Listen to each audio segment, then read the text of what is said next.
Bismillahirrahmanirrahim. Assalamualaikum warahmatullahi wabarakatuh. Alhamdulillahi ala ihsani wa syukru lahu ala taufiqihi wa amtinani. Asyhadu an la ilaha illallah wahdahu la syarika lahu ta'ziman li sya'nih. Wa asyhadu anna Muhammadan abduhu wa rasuluhu da'ila ridwani. Allahumma salli alaihi wa ala alihi wa ashabihi wa ikhwani. Hadirin hadirat yang dirahmati oleh Allah Subhanahu wa taala. Kita lanjutkan pembahasan kita dari kitab Al-Kabair, bab yang baru, babun manidda'a ma laysa lahu wa man idza khasama fajar.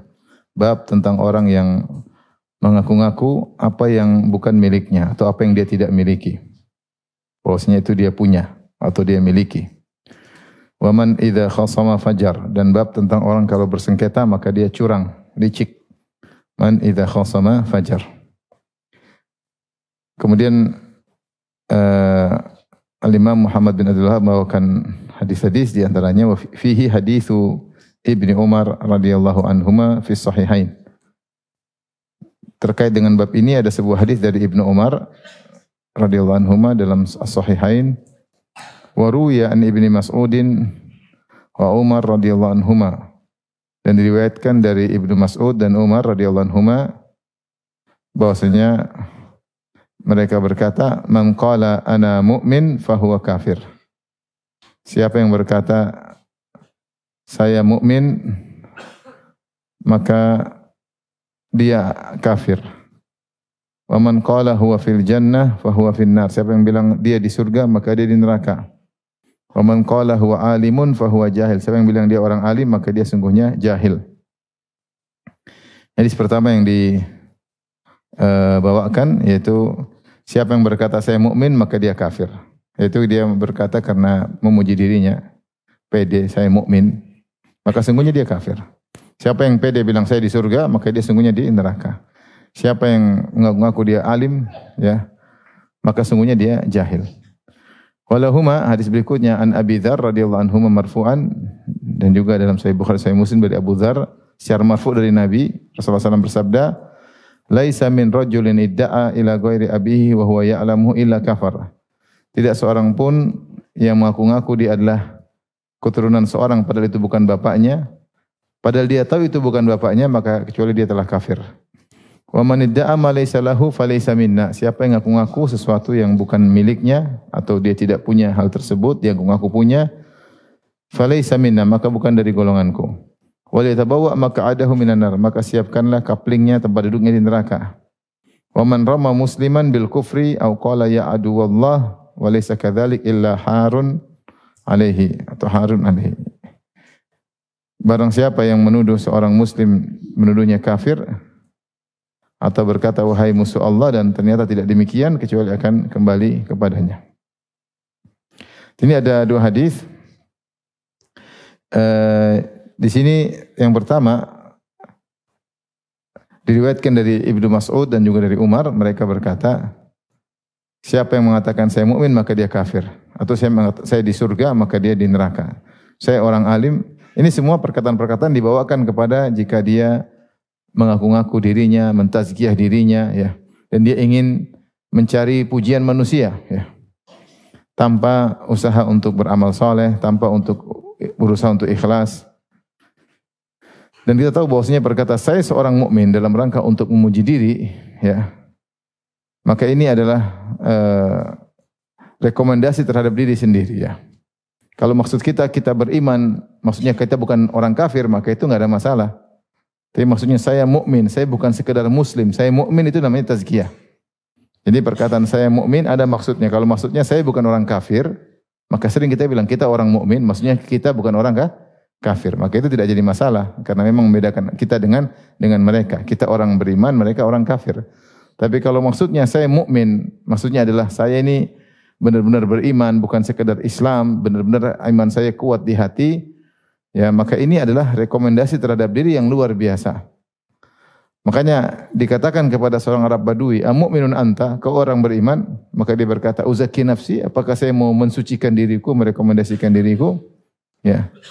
Kita tidak tahu bagaimana hakikat kualitas iman kita. Makanya ketika dalam Al-Quran Allah berfirman, qalatil a'rabu amanna, qul lam tu'minu walakin qulu aslamna. Berkata orang Arab Badui, kami telah beriman. Katakanlah, kalian belum beriman. Kalian baru aslamna. Kalian baru mengucapkan kami Islam. Jadi kita tahu tingkatan dalam agama Islam, kemudian iman, kemudian ihsan. Jadi kalau maksud berkata saya orang iman, maksudnya saya derajatnya tinggi, maka ini kata Ibnu Mas'ud dan Umar, dia kafir. Orang seperti ini kafir, maksudnya kufur asghar, yaitu ini perbuatan buruk, mentazkiyah diri sendiri. Ya. Bagaimana lagi kalau mengaku saya wali? Saya wali. Ini wali lebih tinggi lagi daripada sekedar beriman, ya. Mengatakan saya wali. Ya. Tentu ini ngaku-ngaku seperti ini berbahaya. Apalagi di balik pengakuan tersebut ternyata ada kepentingan dunia untuk menipu orang-orang bodoh sehingga orang-orang pada kagum kepadanya, memberikan hadiah kepadanya. Dibilang saya wali, ya. Wali murid kali mungkin. Wali. Jadi ngaku-ngaku seperti ini berbahaya. Seorang, ya, kata Allah, fala tuzakku anfusakum. Jangan kalian merekomendasikan diri kalian. Wa alamu biman ittaqa. Allah lebih tahu mana yang lebih bertakwa. Allah lebih tahu mana yang bertakwa. Lihatlah bagaimana para salaf, mereka tidak merekomendasikan diri mereka sendiri. Lihatlah contoh Umar bin Khattab radhiyallahu anhu yang sudah dipuji habis oleh Nabi, luar biasa dengan pujian setinggi langit. Nabi mengatakan Umar fil jannah, Umar di surga. Rasulullah mengatakan innallaha wada'al haq ala lisani Umar yantiqu bihi. Allah meletakkan kebenaran di lisannya Umar dan menjadikan Umar berbicara dengan kebenaran tersebut. Rasulullah juga berkata, "Lau kana al-anbiya'u ba'di lakana Umar." Kalau ada nabi setelahku, tentu nabi tersebut adalah Umar. Rasulullah SAW juga berkata, "Ma laqiyaka syaitan salikan fajjan illa salaka fajjan ghayra fajjik." Tidak ada setan melihat kau jalan satu jalan kecuali setan cari jalan yang lain. Luar biasa. Kalau sebagian kita jalan bukan setan jauh, setan malah mendekat. Dari depan, dari belakang, kanan, kiri. Ya, kalau Umar jalan, setan kabur. Ya. Dan Umar berapa kali punya ide dalam Al-Quran, ada yang mengatakan 8 kali dia punya ide, turun ayat menyepakati ide Umar radhiyallahu ta'ala anhu. Rasulullah pernah bilang, saya masuk ke surga, saya lihat ada istana, ya tiba-tiba ada seorang wanita di luar, kemudian masuk. Ya. Kemudian saya bertanya, ini istana milik siapa? Ini milik Umar. Saya mau masuk, saya enggak jadi, karena saya ingat kau pencemburu wahai Umar. Kata Rasulullah, kata Umar, masuk aja ya Rasulullah. A'alaika aghar. Emang saya cemburu sama engkau ya Rasulullah. Masuk saja kata Umar. Jadi Rasulullah bilang Umar sudah punya surga di istana di surga. Pokoknya begitu banyak pujian kepada Umar. Tetapi ketika ada seorang dan dia ditikam ketika jadi imam, bayangkan jadi imam salat subuh ditikam dengan 3 tikaman. Kemudian setelah dia mau meninggal ada yang datang memuji-mujinya. Engkau begini, engkau begini, engkau begini, engkau begini. Kata dia, kafafan lali wala alayya. Saya hanya berharap impas. Pujian-pujianmu itu saya berharap adalah impas bagiku. Tidak mendukungku dan juga tidak menjatuhkan aku. Itu dia tidak merasa bangga. Dia tidak merasa bangga dengan itu semua. Ini ciri-ciri para sahabat. Sehingga kita dapati mereka meskipun direkomendasi oleh Nabi SAW dengan banyak rekomendasi. Mereka sangat takut dengan Allah. Dan mereka tidak merasa hebat, ya, tidak merasa hebat. Bahkan ketika Rasulullah menyebutkan nama-nama orang-orang munafik kepada Hudzaifah bin Yaman, maka Rasulullah meninggal dunia, hanya ada nama-nama khusus yang Rasulullah kasih tahu kepada Hudzaifah. Maka kalau ada orang meninggal setelah wafatnya Nabi, Umar lihat Hudzaifah. Kalau Hudzaifah salatkan berarti bukan orang munafik. Kalau Hudzaifah ibn Yaman radhiyallahu anhu tidak mau salatkan berarti ini orang apa? Munafik. Sampai Umar lihat. Kemudian Umar bertanya kepada Hudzaifah, hal sammani ya wahai Hudzaifah, Rasulullah sallallahu alaihi wasallam, ya, apakah Rasulullah pernah menyebutkan aku di antara deretan nama-nama orang munafik? Kata Hudzaifah, tentu tidak, ya. Artinya tidak merasa pede, ya. Tidak merasa pede, ya. Oleh karenanya orang beriman, ya, memiliki sifat khasyah, takut kepada Allah Subhanahu wa taala. Sehingga mereka jauh dari merekomendasikan diri mereka sendiri. Jadi kalau orang suka muji diri sendiri, saya wali, saya mukmin, saya di surga. Nanti saya ngajak kamu juga masuk surga, bukan saya aja. Kamu juga saya ajak. Subhanallah. Kata Umar, yang bilang dia di surga berarti di mana? Di neraka. Karena terlalu pede. Umar aja tidak ngaku-ngaku saya di surga. Padahal sudah dibilang surga oleh Nabi SAW. Ya. Dan siapa ngaku saya orang alim, menunjukkan saya orang alim. Maka kata Umar dan Ibnu Mas'ud, ini orang jahil. Makanya Al-Hasan Al-Basri berkata, innal mu'min jama'a baina ihsanin wa makhafah. Orang mukmin itu mengumpulkan antara berbuat amal soleh dan takut dan khawatir. Wal munafik jama'a baina isah wa amnin. Adapun munafik mengumpulkan antara berbuat buruk dan merasa aman. Ya. Bagaimana dengan orang-orang sekarang yang ngaku kita pasti masuk surga? Dan ini adalah akidahnya orang Yahudi yang ngaku-ngaku pasti masuk apa? Surga. Wa qalu la yadkhulul jannata illa man kana hudan aw nasara. Dan mereka berkata tidak akan masuk surga kecuali Yahudi dan apa? Nasara. Tilka amanihum, itu hanyalah angan-angan kalian. Wa qalatil yahudu wan nasara nahnu abna'ullah wa ahibba'uh. Berkata Yahudi Nasrani, kami ini adalah anak-anak Allah dan kekasih-kekasih Allah. Itu mereka mengatakan kami wali-wali Allah Subhanahu wa taala. Wa qalu lan tamassana an-naru illa ayyaman ma'dudah. Mereka berkata kalau kami masuk neraka cuma beberapa hari, aman. Kalau masuk neraka cuma beberapa hari, itu mereka pede masuk surga. Orang beriman tidak demikian. Maka kalau ada orang merasa dia pasti mau surga, bisa jamin orang juga mau surga, ini orang terlalu pede ya. Terlalu pede, tidak tahu hakikat dirinya. Dan mereka atau orang seperti ini telah meniru-niru orang-orang Yahudi. Seperti mengatakan kami keturunan begini, nasab kami begini, pasti masuk surga. Ini dari mana sebenarnya? Kata Umar, orang yang bilang begini di neraka. Kami keturunan spesial, pasti masuk apa? Surga. Kami adalah seperti ibarat emas, dari turunan emas, meskipun diletakkan di comberan tetap emas. Maksudnya kami melakukan maksiat, mau apa tetap aja kami keturunanmu mulia. Jadi mereka buat logika-logika seperti ini sehingga melegalkan mereka, memudahkan mereka untuk bermaksiat. Mereka emas dilempar comberan, berubah atau tidak? Tidak, itu emas. Kalau mukamu dirubah, emas lempar comberan berubah. Kalau emas enggak, tapi kalau kamu berubah. Mau keturunan siapapun, kalau tukang maksiat berubah. Baik, kemudian dalam hadis laisa min rajulin da'a ila ghairi abihi wa huwa ya'lam illa kafar. Tidak ada seorang pun yang mengaku dia adalah keturunan selain bapaknya, ya, dia tahu itu bukan bapaknya, saya keturunan dia, saya dari bani ini, padahal bukan, padahal dia tahu itu bukan bapaknya, itu bukan sukunya, maka dia telah kufur, itu kufur asghar. Kemudian kata Nabi SAW, "Man idda'a ma laysa lahu falaysa minna." Siapa yang mengaku sesuatu yang bukan miliknya, maka bukan dari golongan kami. Wal yatabawwa maq'adahu minan nar. Maka siapkan kaplingnya di neraka. Ini di antara dosa adalah ngaku-ngaku yang bukan miliknya. Di antaranya ngaku-ngaku dia berasal dari suatu suku, ternyata dia bukan dari suku tersebut. Atau ngaku-ngaku dia punya suatu keahlian, ternyata tidak demikian.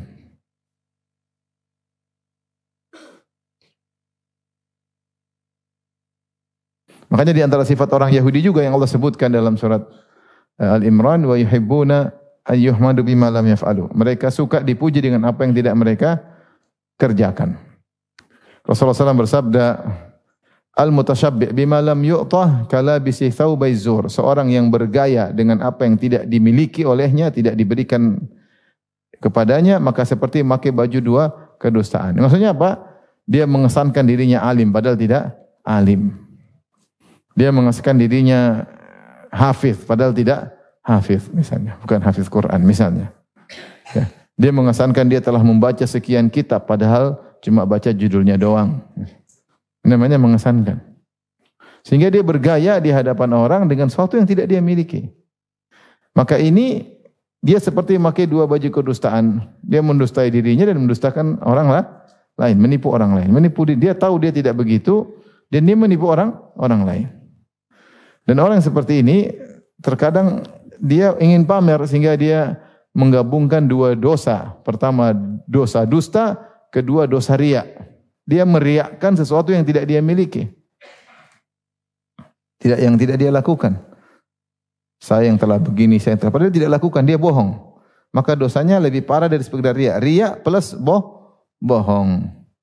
Maka seorang jangan sampai menggambarkan kepada orang lain bahwasanya dia sesuatu yang wow, dia hebat, padahal dia tidak demikian. Tidak perlu seperti itu. Tidak perlu seperti itu. Seakan-akan misalnya dia menggambarkan dirinya menghafal suatu buku, seluruh isinya dia hafal, halaman-halamannya dia hafal, pojok kanan, pojok kiri dia hafal, padahal cuma sebeberapa halaman yang dia bisa begitu. Tidak semuanya dia bisa begitu. Tapi mengesankan orang kalau lihat seakan-akan dia semuanya dia bisa seperti itu. Makanya saya pernah hadir kajian Syekh Abdul Muhsin Al-Abbad dan muhaddits ahli Madinah. Suatu saat dia pernah menyampaikan suatu perkataan dalam sebuah kitab, dia berkata disebutkan dalam kitab ini begini jilid sekian halaman sekian. Setelah dia ngomong tadi bilang, saya mohon maaf saya sebut jilid dan halaman karena saya baru baca tadi. Jadi bukan dia tidak mengesankan, jangan sampai orang kira bosnya dia menghafal isi buku dengan jilid-jilidnya dengan halaman-halamannya. Itu tidak, itu kurang kerjaan kalau saya. Ngapain kita ngapalin apa? Itu enggak perlu, yang perlu kita konten yang ngerti. Tapi kalau buku ini saya hafal ini jilid sekian halaman sekian, itu tidak penting, artinya sesuatu yang tidak begitu faedah. Makanya supaya tidak disangka dia seperti itu, maka dia jelaskan, saya sebutkan ini karena saya baru aja. Kalau baru baca kan masih ingat, bukan berarti saya hafal. Maka seorang jangan mengesan pada orang lain bahwasanya dia lebih daripada yang hakikatnya dia sendiri. Akhirnya dia capek sendiri. Kalau dia sudah mengesan orang bahwasanya dia wow, dia harus menjaga itu, padahal dia selalu dalam kondisi drama, main drama. Padahal dia tidak begitu. Ini hanya meletihkan dirinya sendiri. Dan dia tetap berusaha untuk dipuji, disanjung dengan sesuatu yang dia tidak miliki. Ini penyakit seperti ini. Mengesankan hebat.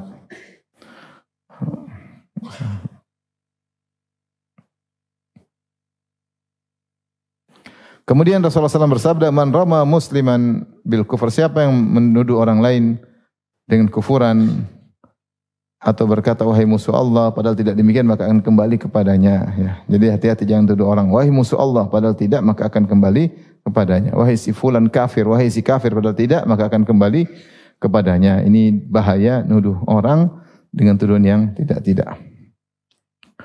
Jadi ikhwan hati-hati. Tidak usah mengesankan pada orang kita lebih daripada hakikat kita. Misalnya ada yang tanya sama antum hafal Quran? Enggak, bilang aja enggak. Memang enggak hafal. Jangan bilang adalah. Ada. 15 juz. Adalah, saya enggak mau riya. Padahal cuma juz 30. Jadi orang dengar kalau antum bilang adalah, enggak Allah saya enggak mau riya. Orang kesana hafalnya sudah 10 juz ke atas. Padahal cuma juz 30.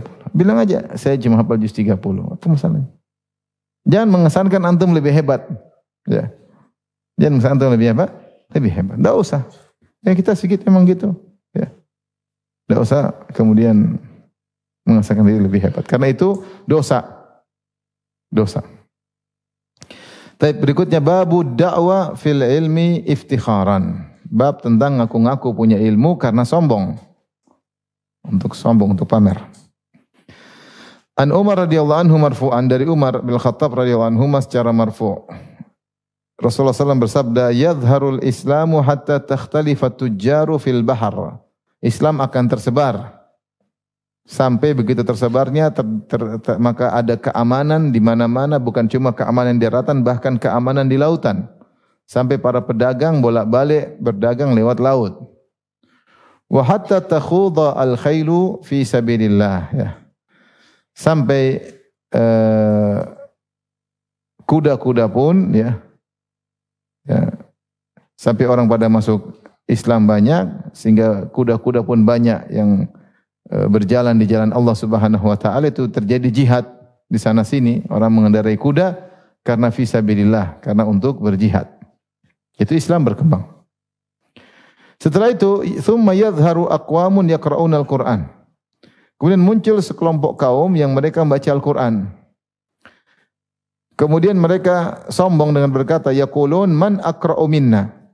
Siapa yang lebih jago baca Quran daripada kita? Man a'lamu minna. Siapa yang lebih berilmu daripada kita? Jadi ujub dengan qiraahnya, ujub dengan ilmunya. Man afqahu minna. Siapa yang lebih faqih karena dia belajar fikih misalnya, dia mengatakan siapa yang lebih faqih, lebih paham daripada kita. Summa qala hal fi ulaika min khair. Kemudian Rasulullah berkata, apakah ada kebaikan pada orang seperti itu? Rasulullah bertanya, qalu Allah wa Rasulullah alam. Para sahabat berkata, Allah Rasulnya lebih mengetahui. Qala ulaika minkum min hadhil ummah. Mereka orang-orang ini yang baca Quran kemudian sombong mengatakan siapa yang lebih pandai daripada kita, siapa yang lebih ahli baca Quran daripada kita, siapa yang lebih mengerti qiraat daripada kita. Ya, mereka itu dari kalian kata Nabi, min hadhil ummah, dari umat ini. Wa ulaika waqudun nar, dan mereka adalah bahan bakar api neraka jahanam. Kata Syekh Muhammad bin Wahab rahimahullah taala, rawahu Al-Bazzar bi sanadin la ba'sa bihi. Diriwayatkan Imam Al-Bazzar dengan sanad yang tidak mengapa. Walit Tabrani ma'nahu an Ibni Abbas radhiyallahu anhuma. Dan juga diriwayatkan dari Tabrani dengan maknanya mirip dari Ibnu Abbas. Qala Al-Mundhiri isnaduhu hasan. Al-Mundhiri berkata sanadnya hasan. Itu ada riwayat yang saling menguatkan. Di sini bab tentang di antara dosa kata Syekh Muhammad bin Wahab rahimahullah taala, yaitu ngaku-ngaku ilmu, kami bisa begini, kami tahu ini, kami ngerti ilmu begini dalam rangka sombong. Merasa lebih tinggi daripada orang lain. Ya. Sampai pamer kalau dia punya ilmu ya. Adapun jika seorang tahu dia mengatakan saya punya ilmu tentang ini bukan dalam rangka untuk sombong tapi untuk beri faedah. Ada orang bingung tentang masalah, saya pernah belajar. Ini masalahnya begini, pembahasannya begini dalam buku ini. Ini enggak jadi masalah karena dia ingin kasih apa? Faedah kepada orang lain. Tapi kalau bilang, oh itu masalah, waktu saya masih kecil saya sudah bahas. Waktu saya sudah bahas. Jadi sombong, enggak boleh. Tapi kalau dia bilang, oh itu masalah saya tahu, masalahnya begini-begini dalam buku ini, hukumnya seperti ini. Dalam rangka beri faedah kepada orang lain, masyarakat membutuhkannya, maka tidak jadi masalah. Dulu para sahabat ada masalah, mereka kumpul, tanya, ada yang tahu masalah ini? Sahabat sampai diskusi. Mungkin ada hadis yang ada yang didengar, sebagian tidak mendengar. Ya. Seperti Yusuf alaihissalam ketika dia ditawarkan menjadi pejabat, dia bilang, ini hafizun alim, saya bisa menjaga perbendaharaan harta Mesir dan saya punya ilmu tentang itu. Enggak ada masalah. Karena dia bukan untuk sombong tapi untuk supaya diplotkan, diletakkan pada posisi yang tepat. Maka dia minta dijadikan sebagai menteri keuangan karena dia punya ilmu tentang itu dan dia ingin berbuat baik karena dia jadi menteri keuangan, dia akan bisa mengarahkan untuk sedekah. Dan benar, setelah itu dia ketika panen dia banyak jual gandum dengan harga murah kepada penduduk sekitar Mesir. Jadi dia menunjukkan dia punya ilmu karena ada keperluan. Jadi masalah kalau sombong, saya punya ilmu, saya punya ini, saya belajar ini, sampai kita ini orang nggak bisa ilmu seperti ini. Wah ini sudah sombong. Allah mengajarkan kau ilmu untuk kau tawadhu, bukan untuk semakin apa sombong. Ya. Belajar jauh-jauh dari luar negeri, mentang-mentang pulang banyak yang bahlul, kemudian ya Pak, sombong. Mau bahlul semua. Kalau semua bahlul, kau imamnya bahlul. Imamnya para bahlul. Ya. Oleh karenanya ilmu itu bukan untuk kita sombongkan, tapi untuk kita zakatkan, kita dakwahkan, pertama kita amalkan, ya. Karena ilmu ada zakatnya. Zakatnya diantaranya diamalkan dan zakatnya adalah ditaklimkan, diajarkan. Bukan untuk disombongkan dan diangkuhkan, ya.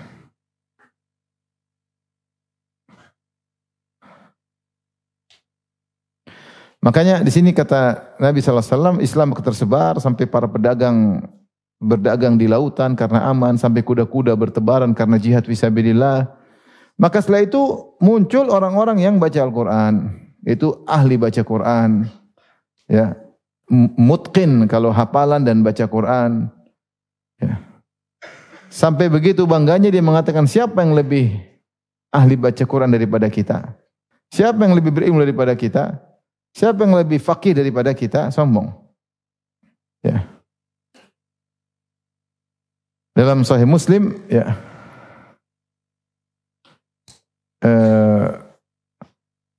Rasulullah mengatakan itu orang yang riya tentang 3 orang yang diazab di neraka jahanam, di antaranya seorang allamal Quran liqal annahu qari, ya, qara al-Quran liqal annahu qari, seorang yang baca Quran supaya dikatakan dia adalah qari, ahli baca Quran, ya. Man ta'allamal Quran wa 'allamahu, padahal seharusnya siapa yang belajar Quran dan mengajarkannya adalah orang yang terbaik. Tapi ketika niatnya salah, sombong untuk dikatakan ahli baca Quran, maka dia justru yang masuk neraka duluan. Ya. Bahkan Rasulullah mengatakan, hal fi ulaika min khair, orang seperti itu ada kebaikannya. Kata para sahabat, Allah dan Rasul lebih mengetahui. Kata Nabi, tidak ada kebaikannya. Mereka itu dari kalian, dari umat ini. Wa ulaika waqudhum waqudun nar. Mereka itu adalah bahan bakar api neraka jahanam. Karena penghuni neraka jahanam itu kalau penghuni neraka dimasukkan di neraka, maka dia dibakar oleh api. Ketika dibakar oleh api neraka, dia juga membakar. Sehingga dia terbakar sekaligus membakar. Seperti kayu. Kayu kalau kita kasih api terbakar enggak? Terbakar. Dia juga membakar enggak? Juga membakar juga. Dia terbakar dan dia juga membakar. Makanya Allah mengatakan waquduhan nas wal hijarah. Neraka itu bahan bakarnya adalah api, adalah nas manusia dan batu, manusia dan batu, ya. Maka siapa yang masuk neraka dia terbakar dan dia juga membakar. Kata Nabi mengerikan. Ini orang-orang ahli baca Quran ini ternyata subhanallah, ternyata bahan bakar api neraka jahanam. Maka jangan sampai salah niat ketika seorang baca Quran, belajar tajwid, belajar hukum-hukum supaya dipanggil qari, supaya sombong dan angkuh, ya. Itu ilmu tajwid adalah ilmu untuk memahami Al-Qur'an, kalau sudah paham untuk diamalkan. Makanya berkata Fudail bin Iyad, "Innama unzilal Qur'an liyu'mala bih fattakhadhan nasu qira'atahu amala." Sungguhnya Al-Qur'an diturunkan untuk diamalkan. Sementara orang-orang menjadikan amal Qur'an itu dengan membacanya saja. Ini salah. Membaca Al-Quran dengan tajwid itu amal yang bagus. Tapi bukan itu yang dituntut dari Al-Quran. Dari Al-Quran itu adalah kau memahaminya untuk kau amalkan. Bukan sekedar membaca. Nah, banyak orang membatasinya hanya pada sekedar membaca. Sehingga lalai dari memahami tafsirnya, apalagi mengamalkannya. Ya. Hasan al-Basri pernah mencela orang di zamannya. Hasan al-Basri zaman tabi'in. Sebagian ahli baca Quran di zamannya berkata. Ya, ada yang berkata, yaqulu ahaduhum, kata Hasan al-Basri. Ada yang berkata di antara ahli Quran, qara'tul Qur'ana kullahu falam usqit minhu harfan. Saya sudah baca Quran dari awal sampai akhir, tidak ada satu huruf pun yang saya salah baca. Itu semuanya sesuai dengan tajwidnya, dengan makhrajnya, dengan hukum-hukum tajwidnya lengkap. Itu tidak ada khata', tidak ada kesalahan. Ya, dari hafalannya tidak ada satu huruf yang salah. Bayangkan, jadi ada orang bangga. Saya sudah baca Quran dari awal sampai akhir, tidak ada satu huruf pun yang salah. Makhrajnya benar, tajwidnya benar, tidak dilupakan. Maka Hasan al-Basri kemudian mengomentari berkata, waqad asqatahu wallahi kullahu. Sungguh dia telah menjatuhkan Al-Quran seluruhnya. La yura alaihil Quran, la fi khuluqin wala fi amal. Tidak nampak padanya Quran, tidak pada akhlak, tidak pada amal. Cuma ngapal doang. Salat malas, sombong, angkuh, depan orang merendahkan, tidak ada akhlak Quran sama dia sama sekali. Sungguhnya dia telah menjatuhkan Al-Quran seluruhnya. Sungguhnya dia telah salah Al-Quran dari A sampai Z semuanya salah. Dari alif sampai ya semuanya salah. Karena Hasan al-Basri menjelaskan bukan itu tujuan Al-Quran sekedar baca saja. Itu sarana. Tujuan Al-Quran itu kau memahami dan mengamalkan. Makanya apakah ada orang yang ahli tajwid kemudian angkuh? Ada, ya. Sombong. Jadi mentang-mentang ini jago qiraat, kemudian sombong, angkuh, merendahkan orang lain. Ya, tidak ada nampak amalnya. Bahkan sebagian orang hafal Quran tapi maksiat luar biasa. Hafal Quran tapi maksiat, ya. sudah ada di zaman Hasan al-Basri. Dia mengatakan orang ini hafiz Quran, satu huruf pun tidak salah, tapi tidak ada Quran sama sekali pada dirinya. Tidak ada pada amalnya, tidak ada pada akhlaknya. Maka seorang berusaha ya kalau belajar Quran berusaha berniat untuk mengamalkannya. Kita lanjutkan babun zikru juhudin ni'mah. Bab tentang mengingkari kebaikan orang, mengingkari kebaikan orang.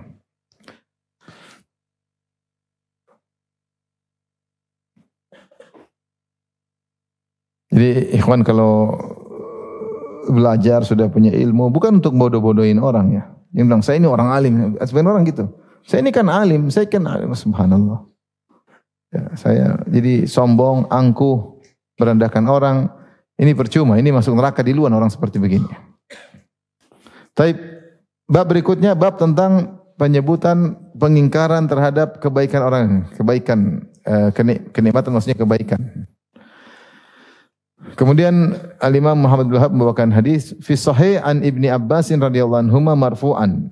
Dalam sahih itu sahih Bukhari dan juga sahih Muslim dari Ibnu Abbas radhiyallahu anhu secara marfu' yaitu dari Nabi sallallahu alaihi wasallam. Nabi sallallahu alaihi wasallam bersabda, "Dakhaltun nar fara'aitu aktsara ahliha an-nisa yakfurna." Aku masuk ke neraka dan aku melihat kebanyakan penghuninya adalah wanita. Mereka kufur. Qila yakfurna billah, apakah mereka kufur kepada Allah? Qala la. Kata Nabi, bukan. Mereka masuk neraka bukan karena kufur kepada Allah. Tetapi yakfurnal ashir, tapi mereka kufur kepada suami. Itu tidak menghargai kebaikan suami. Lupa dengan kebaikan suami, mengingkari kebaikan suami. Wa yakfurnal ihsan. Dan mereka mengingkari kebaikan. Lau ahsanta ila ihdahunna ad-dahra, thumma ra'at minka syai'an qalat ma ra'aitu minka khairan qad. Seandainya engkau melakukan kebaikan kepada salah seorang dari para wanita, kepada istrimu, seumur hidupmu, kemudian dia melihat engkau melakukan suatu keburukan di matanya, maka dia mengatakan, ma ra'aitu minka khairan qad. Aku tidak pernah melihat kebaikan darimu sama sekali. Namanya ingkar. Saya tidak pernah melihat engkau baik sama sekali. Berarti selama ini kebaikan diingkari, dilupakan. Salah satu dosa besar, dan ini terkait dengan para wanita, dan ini dosa besar yang sangat berbahaya, karena penyebab banyaknya wanita masuk neraka. Makanya sering kalau kajian saya sering ingatkan para wanita. Karena Nabi yang bilang, banyak wanita masuk neraka gara-gara ini. Lupa dengan kebaikan apa? Suami. Mengingkari kebaikan suami. Seperti dalam hadis Rasulullah SAW ketika berkhutbah, Rasulullah SAW mengkhususkan maju ke barisan ibu-ibu. Kemudian Rasulullah SAW berkata, ya ma'asyaran nisa tasaddaqna, wahai para wanita bersedekah kalian. Fa inna kunna aktsara hatabi jahannam, karena kalian banyak penghuni neraka jahannam. Ada yang berkata, lima ya Rasulullah, kenapa kami wanita banyak penghuni neraka jahannam? Kata Nabi sallallahu alaihi wasallam, li anna kunna takfurnal ashir, karena kalian suka ingkar kepada kebaikan apa? Suami. Wa tukthirnal la'nah, kalian suka mengumpat. Wa tukthirnas syaka, kalian suka mengeluh. Ini dosa-dosa yang kata Nabi banyak menyebabkan wanita masuk neraka. Kurang menerima, lupa dengan kebaikan suami, sering melihat yang lain, hasad sehingga tidak menghargai apa yang dimiliki di rumah. Suami sudah capek-capek setengah mati, tidak dihargai. Ya. Ada seorang supir, sudah kerja sekitar 8 tahun, 7 tahun sebagai supir. Dia mengeluh. Dia bilang, istri saya sudah kerja sejak supir sudah sekian tahun, tidak pernah dia bilang terima kasih kalau saya datang bawa uang setoran. Tidak pernah bilang terima kasih suamiku, tidak pernah. Tidak pernah. Tidak pernah menghargai jerih payah hasil keringat saya, tidak pernah. Ini dia mengeluh sudah 8 tahunan seperti itu. Dulu mungkin dia kerja apa, kemudian jatuh, akhirnya jadi apa? Supir, dan hasilnya tidak seperti biasa. Maka selama 8 tahun kata dia tidak pernah dihargai hasil jerih payahnya. Selalu ini, selalu anu. Sampai dia bilang, istri saya itu seperti neraka yang ada di rumah. Saking apa sering ngomel ya. Terus dia bilang, sebenarnya saya mau kawin lagi cuma enggak punya uang. Kasihan banget. Jadi hati-hati ibu-ibu. Jadi wanita yang mulia, wanita yang patuh kepada suami, yang nerimo dengan kondisi suami, berterima kasih kepada suami, ya. Sebaliknya wanita yang tercela yang tidak tahu terima kasih sama suami. La yanzurullah ila imra'atin la tashkuru zawjaha wa hiya la tastaghni anhu atau kama qala Nabi sallallahu alaihi wasallam. Allah tidak memandang kepada wanita yang tidak tahu terima kasih sama suaminya, padahal selalu butuh kepada suaminya. Di sini dalam lafal dakhaltun nar, aku masuk ke neraka. Namun kalau dalam riwayat yang lain dalam lafal Bukhari uritun nar atau ra'aitun nar, aku diperlihatkan neraka, bukan aku masuk neraka, bukan. Ini kelihatannya salah nukil, ya. Karena Rasulullah SAW tidak pernah masuk apa? Neraka. Tapi kalau surga dalam hadisnya banyak. Rasulullah masuk surga. Kalau neraka selalu uritu atau ra'aitu. Aku diperlihatkan neraka atau aku melihat apa? Neraka. Kalau kita cek dalam Sahih Bukhari, Sahih Muslim, lafalnya bukan aku masuk neraka, tapi uritun nar, aku diperlihatkan neraka atau aku melihat neraka. Bisa jadi buku ini ada kesalahan nukilan. Maka aku melihat kebanyakan penghuninya para wanita. Bisa jadi wallahu alam ini Rasul diperlihatkan masa depan. Wallahu alam karena neraka belum ada penghuninya sekarang.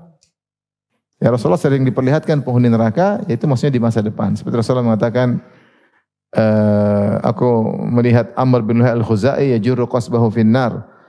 Aku melihat Amr bin Luhai al-Khuzai menggeret ususnya di neraka li'annahu awwalu man sayyaba sawaib. Kan dia orang yang pertama kali mengkeramatkan onta-onta, kambing-kambing. Kalau ada onta melahirkan beberapa kali betina terus, maka tidak boleh dimakan, tidak boleh ditunggangi. Kambing-kambing juga demikian. Kemudian dia yang pertama kali mengimport berhala dari negeri Syam ke Jazirah, ke Hijaz. Akhirnya disembah. Kata Rasulullah, aku melihat dia menggeret ususnya di neraka. Malah tahu mereka belum di neraka, ya. Karena neraka, manusia dimasukkan neraka ketika hari apa? Hari kiamat. Seperti Allah berfirman tentang Fir'aun, kata Allah, "An-naru yu'raduna 'alaiha ghuduwan wa 'ashiyya wa yauma taqumu sa'atu adkhilu 'ala fir'auna asyaddal 'adzab." Sungguhnya Firaun dan pengikutnya sedang disiksa itu di alam barzakh, pagi dan petang. Wa yauma taqumu sa'ah, nanti hari kiamat kelak, adkhilu 'ala fir'auna asyaddal 'adzab. Masukkanlah Firaun dan bala tentaranya kepada adab yang lebih pedih, yaitu di neraka apa? Jahannam. Jadi ini mungkin Rasulullah diperlihatkan tentang masa depan. Tentang masa depan. Seperti Rasulullah berkata, "Wahai Bilal, aku mendengar suara sendalmu di surga." Bilalnya masih di dunia. Yaitu Rasulullah melihat tentang masa depan. Karena Rasulullah tanya Bilal, "Apa amalmu yang buat engkau di surga sampai aku mendengar engkau berjalan di depanku?" Bilalnya sudah masuk surga belum? Belum, masih di dunia. Berarti Rasulullah bercerita tentang masa depan. Di masa depan nanti Bilal masuk surga. Sama seperti ini. Di neraka ternyata banyak para wanita. Wallahu alam bisa jadi kenapa wanita paling banyak? Karena memang wanita yang paling banyak di dunia ini, wanita paling apa? Banyak. Makanya di antara hari kiamat kelak akan ada 50 wanita yang ngurusi cuma satu laki-laki. Jadi jumlah wanita sangat banyak menjelang hari kiamat. Sampai 50 banding apa? Satu laki-laki ketika itu sangat hebat. Sampai dia bisa ngurus 50 wanita. Ibunya, istrinya, adiknya, kakaknya, mbahnya mungkin, tantenya, bibiknya. Sampai satu orang ngurus berapa? 50. Sehingga ketika masuk neraka, otomatis yang paling banyak juga yang masuk apa? Neraka. Jadi wanita masuk neraka. Yang kedua, memang wanita ini qadarullah ya, banyak sebab terjadinya kemaksiatan. Mereka banyak membangkang suami. Di antaranya mereka lupa dengan kebaikan suami. Mereka suka mengeluh. Di antaranya mereka juga bahan jadi godaan syaitan. Kata Rasulullah SAW, "Innal mar'ata auratun fa idza kharajat istasyarfa syaitan." Sungguhnya wanita itu aurat. Kalau dikeluar maka diintai oleh syaitan. Buat apa? Untuk dijadikan menjerat para lelaki. Ya. Oleh karenanya banyak wanita dijadikan jerat bagi para lelaki. Rasulullah mengatakan, "Sinfani min ahlin nar lam arahuma." Ada dua penghuni neraka yang sekarang saya belum lihat di zaman Nabi. Di antaranya nisaun kasiyatun ariyatun ma'ilatun mumilatun. Wanita-wanita berpakaian tapi telanjang, berjalan berkelak-kelok, miring-miring dan menggait hati para lelaki. Makanya kita lihat di mana-mana iklan pasti ada iklan wanita. Iklan mie wanita, iklan HP wanita, iklan sikat gigi juga apa? Wanita. Iklan mobil juga apa? Wanita. Iklan apa aja pasti apa? Wanita. Ya. Sikat giginya kecil, wanitanya gede. Iklan apa aja wanita. Karena itu yang menarik perhatian. Jadi bahan untuk jual beli itu apa? Wanita. Sehingga jika mereka ternyata banyak penghuni neraka jahanam, sangat mungkin. Selain jumlah mereka sangat banyak, mereka juga banyak melakukan apa? Sebagai sebab kemaksiatan. Yang menjerat para laki terjerumus dalam zina. Pakai parfum di luar sehingga akhirnya menggoda para lelaki dan yang lainnya. Wallahu a'lam bishawab. Di antara sebab mereka banyak masuk neraka, Rasulullah mengatakan mereka yakfurna, mereka kufur. Maka ditanya, ya Rasulullah, mereka kufur kepada Allah? Kata Rasulullah, tidak, bukan kufur akidah, bukan. Tetapi yakfurnal ashir, yaitu kufur kepada suami. Yakfurnal ihsan, mengingkari kebaikan apa? Suami. Sampai Rasulullah memberi contoh, kalau seandainya salah seorang dari kalian berbuat baik seumur hidup, tiba-tiba dia melihat sesuatu yang dia tidak sukai, maka dia langsung komentar dengan komentar yang sangat pedis. Dia mengatakan, ma ra'aitu minka khairan qat. Aku tidak pernah lihat kebaikan darimu sama sekali. Ada seorang suami, misalnya belikan dia apa namanya, tiap hari belikan makanan sehari 3 kali, pagi nasi uduk, siang nasi padang, ya. Sore apa? Pecel lele, ya. Besoknya pagi nasi kuning, siang nasi Tegal, ya. Malam gorengan. Tiap hari kasih makan 3 kali sampai gemuk. Terus dia minta sesuatu, minta lewat di mall, lihat emas, dia pengen beli. Abi beli dong, beli. Papi beli. Terus besok lagi papi itu modelnya bagus. Papinya nggak mau beli. Terus dia bilang apa? Dasar bakhil. Subhanallah. Ini bukan pengalaman pribadi, enggak. Kemudian dia bilang suaminya bakhil, padahal selama ini suaminya selalu kasih. Gara-gara satu nggak dibeliin, dia bilang pelit. Bakhil. Kalau bahasa Jawa, medit. Kalau bahasa Bugis, seke. Kalau bahasa Jakarta apa? Koret. Subhanallah. Selama ini kebaikan dilupakan. Sedang wanita misalnya, suaminya mungkin bikin dia nangis, dia bilang, kamu tidak pernah sayang sama saya. Gak pernah sayang gimana? Anak sudah 10 gak pernah sayang. Dari mana datang anak-anak yang tanpa cinta kasih? Dari mana? Kadang kalau ribut kemudian dia cemburu sama suaminya yang berbuat baik kepada ibunya. Kamu memang selalu mendahulukan ibumu daripada saya. Gimana mendahulukan? Ibu apa yang saya kasih? Kamu dibelikan ini, dibelikan ini. Lupa, ini namanya, ini dosa-dosa seperti ini bahaya. Kamu sama sekali, kamu enggak pernah. Ini kata-kata ini bahaya, cepat bikin masuk apa? Neraka. Harusnya bilang, papi kok pelit, biasanya enggak. Gitu kan, oke. Itu kan bagus. Biasanya enggak, tapi jangan memang pelit. Karena kan sifatnya pelit, padahal enggak. Cuma sekali itu aja, mungkin enggak punya duit, lagi malas. Lagi pelit, ya mungkin lagi pelit. Tapi yang bilang dia seakan-akan selalu apa? Pelit. Ini makanya kau melakukan kebaikan dia setahun penuh seumur hidup, terus dia melihat sesuatu yang dia tidak suka, langsung dia kasih kata-kata vonis. Ma ra'aitu minka khairan qat. Aku tidak pernah lihat kebaikan darimu. Padahal sehari dikasih makan 3 kali sampai gemuk. Apalagi kebaikan yang kurang. Disiapkan rumah, kerja keras suaminya banting tulang, ya sampai patah tulang, sampai dibanting orang. Dimaki-maki enggak urusan dia. Belikan dia baju, belikan dia sendal, belikan dia sepatu. Dia duduk manis di rumah, subhanallah. Terus dia bilang, dia ngomel sama suaminya, angkat suara sama suaminya, tidak menghargai kebaikan suaminya. Ibu-ibu hati-hati, ini penyakit mudah masukkan apa? Neraka jahanam. Ada seorang kasih tukang parkir, kasih 10.000, langsung didoain. Oh, makasih mana, semoga cepat naik haji, gini. Pulang ke rumah kasih istri 100.000. Cuma segini, Masya Allah.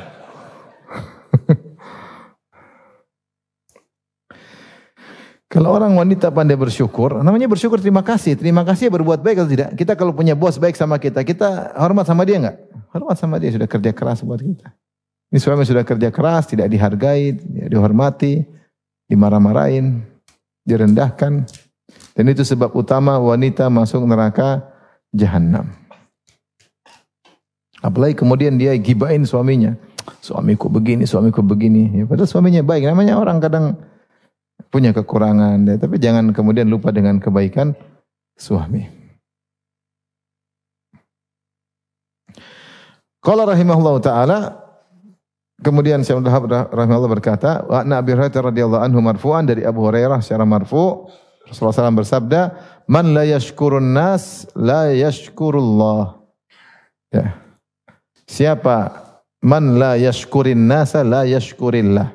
Siapa yang tidak bersyukur kepada manusia, itu tidak berterima kasih kepada manusia, pada hakikatnya dia tidak berterima kasih kepada Allah. Sahih Tirmidzi wa qala hasanun gharib. Hadis ini disahihkan oleh Tirmidzi dan berkata hadis yang hasan.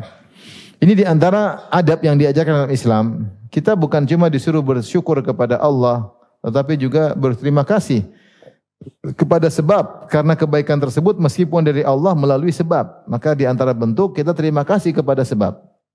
Allah berkata tentang orang tua, anishkurli wali walidaika ilayal masir. Berterima kasihlah kepadaku dan terima kasih kepada kedua orang tuamu. Benar engkau ke aku yang ciptakan, Allah yang ciptakan. Tapi Allah ciptakan kita melalui kedua orang tua. Benar yang kasih rizki kepada kita bukan orang tua. Allah yang kasih rizki. Tapi Allah kasih rizki lewat kedua orang tua. Maka di antara yang diajarkan dalam syariat Islam, kita mensyukuri sebab juga. Ya, sebagai bentuk rasa terima kasih. Meskipun yang utama yang tentunya dengan bersyukur kepada Allah. Yang dilarang itu kita terima kasih kepada sebab, lupa kepada Allah, itu yang salah. Seperti Rasulullah mengatakan, atau di antara syirik, Ibn Abbas mengatakan misalnya laula kalb, kalau bukan karena anjing itu mungkin pencuri sudah masuk. Seperti itu. Atau mengatakan kalau bukan ada nahkoda yang pintar mungkin kita sudah tenggelam. Kalau bukan pilotnya canggih mungkin kita sudah mati. Ini semua salah. Ya, harusnya kita bilang kalau bukan karena Allah, kemudian karena apa? Nahkoda, kemudian karena polisi, kemudian karena anjing tadi sehingga pencuri tidak bisa masuk. Kalau bukan karena Allah, kemudian karena sebab dokter mungkin kita sudah mati. Ya, jadi yang tidak boleh kita ingat sebab, lupa kepada Allah Subhanahu wa taala. Lupa. Ya. Yang benar kita bersyukur kepada Allah dan juga bersyukur kepada sebab. Itu yang diajarkan. Makanya Nabi memperingatkan, kalau ada orang tidak berterima kasih kepada sebab, yang kebaikan Allah lewat orang itu, lewat sebab tadi, maka dia sebenarnya tidak bersyukur kepada Allah Subhanahu wa taala. Baik, kemudian hadis berikutnya, wa an Jabir radhiyallahu anhu marfu'an, dari Jabir radhiyallahu anhu secara marfu'. Kata Nabi sallallahu alaihi wasallam, man u'tiya ata'an fawajad falyajzi bihi. Wa man lam yajid falyusni bihi. Fa inna tsana'a syukrun. Fa in athna faqad syakarahu wa man katamu faqad kafarahu. Dari Jabir radhiyallahu anhu secara marfu' Rasulullah SAW bersabda, siapa yang diberikan sebuah pemberian dari orang lain, kemudian dia mendapati yang bisa membalas setimpal, falyajzi bihi, maka dia balas setimpal. Seperti sabda Nabi SAW, man sana'a ilaikum ma'rufan fakafi'uhu. Siapa yang berbuat baik kepadamu, maka balaslah setimpal. Dan ini diantara sunnah. Kalau orang kasih kita buku, kita kasih buku. Orang kasih kita makanan, kita kasih dia makanan. Kita berusaha balas setimpal selama kita mampu. Supaya apa? Supaya kita tidak semakin kecil hutang budi sama orang. Kalau kita mampu, maka kita balas setimpal. Kata Nabi SAW, fakafi'uhu, balaslah dengan setimpal. Ya. Kalau tidak dapat malam yajid falyusni bi. Kalau tidak dapat bisa balas setimpal, maka sebut dengan kebaikan orang itu telah berbuat baik sama saya. Fa inna tsana'a syukrun, sungguhnya pujian adalah syukur. Di antaranya falyad'u lahu, mendoakannya. Kita mendoakannya berarti kita bersyukur. Ya. Fad'u lahu hatta taraun annakum qad kafatumuhu. Kata Nabi, kalau kalian tidak bisa balas, kalian doain sampai kalian merasa doa itu cukup sebagai balasan baginya. Karena tidak semua orang berbuat baik kepada kita ingin dibalas secara materi, secara setimpal. Misalnya ada pangeran kasih rakyatnya sesuatu, dia tidak ingin dibalas dengan materi yang sama, enggak. Tapi dia ingin didoakan. Karena dia ngapain? Dia sudah kaya raya. Ada orang kaya kasih kita suatu pemberian, dia tidak ingin dibalas.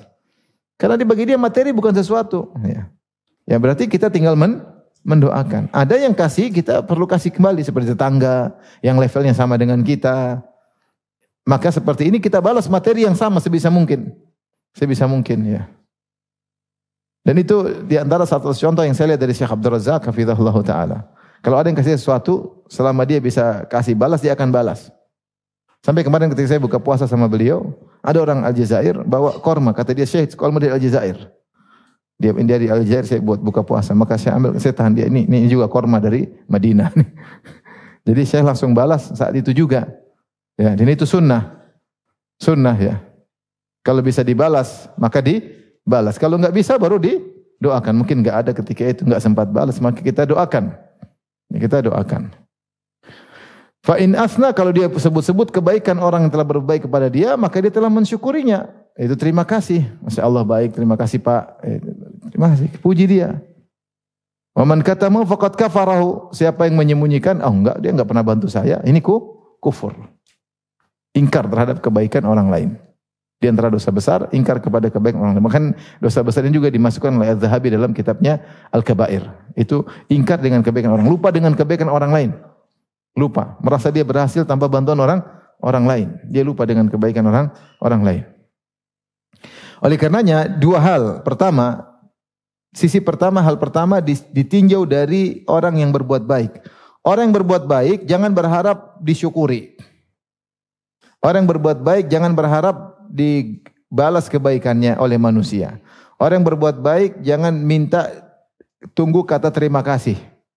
Ini adab bagi orang yang berbuat baik.